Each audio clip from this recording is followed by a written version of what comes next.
there are four major pillars, I would say four or five, which you want to make sure that you hit with your career or with your calling or with your purpose, whatever you want to call it, with your work.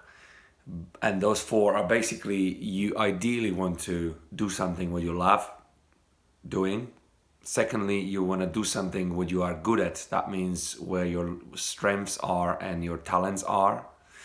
Number three, you want to do something which is going to make difference in the world. So you want to have some impact on people or on the world. And the fourth one is that it's going to be earning you money, and basically giving you some living, So if you meet those four, you pretty much spot on, because you're gonna enjoy it because you love it.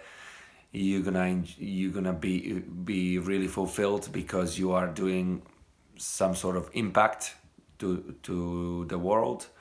You also going to be good at it because that's your strength. That's where you are really good at. So it should feel kind of effortless, and it's gonna make you money. That means you're gonna not struggle. You're gonna have a nice lifestyle, perhaps from doing this.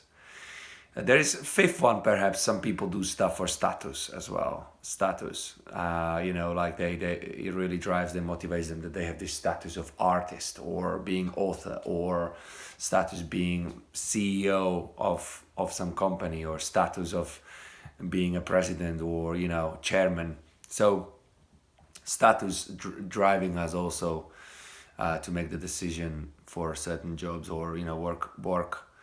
But yeah, those are five. But I want to say that I've been working very hard for last year, for whole this year 2018, to figure out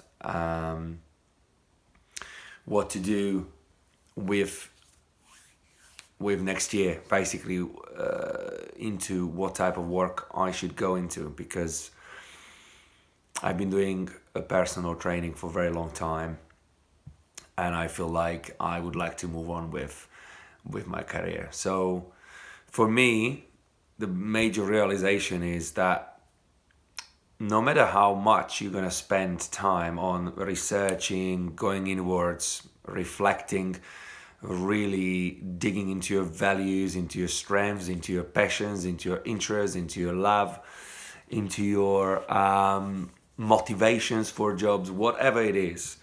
No matter how many books I've been reading, I had actually life coaching, I had specialists I'm seeing, I've even seen psychologists to start with this year. And it's all awesome. And I really would love to work with these professionals, because I do believe it's incredibly helpful. But one thing I realized by the end of this year is that nothing will give you more idea what is good for you, what is going to be the type of work which is going to bring you the most amount of satisfaction and love and happiness, than actually trying things out, going out there, make a lot, do a big action and take a big action and actually try things out, even if it's in a form of project on the side of the work which you're doing now, or it's literally kind of sabbatical where you take 2 or 3 months, if you can do that, 2 or 3 months, and just dive into the type of work you think is going to be your next venture. Or it's at least researching. That means meeting people who are already doing the type of things which you would love to do, and following them, kind of modeling them, and especially have a deep conversations about the pros and cons of whatever they're doing.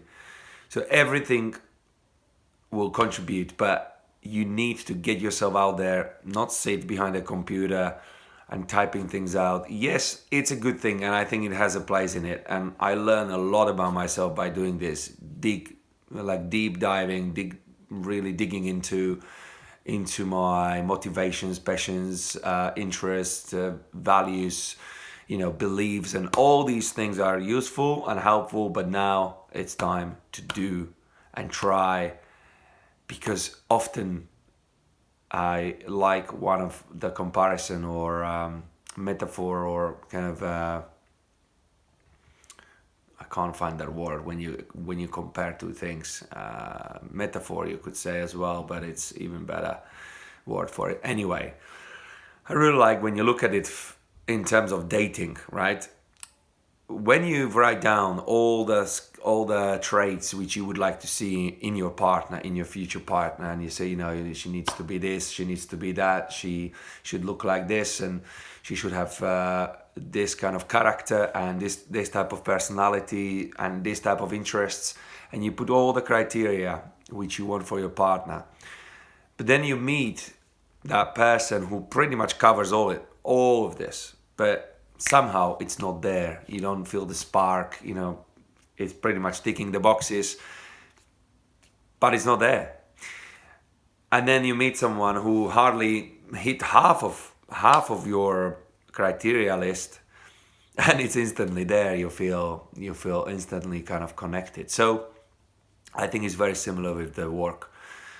We only need to try and have as many dates, job dates, or work dates, and just keep trying until we find what we want.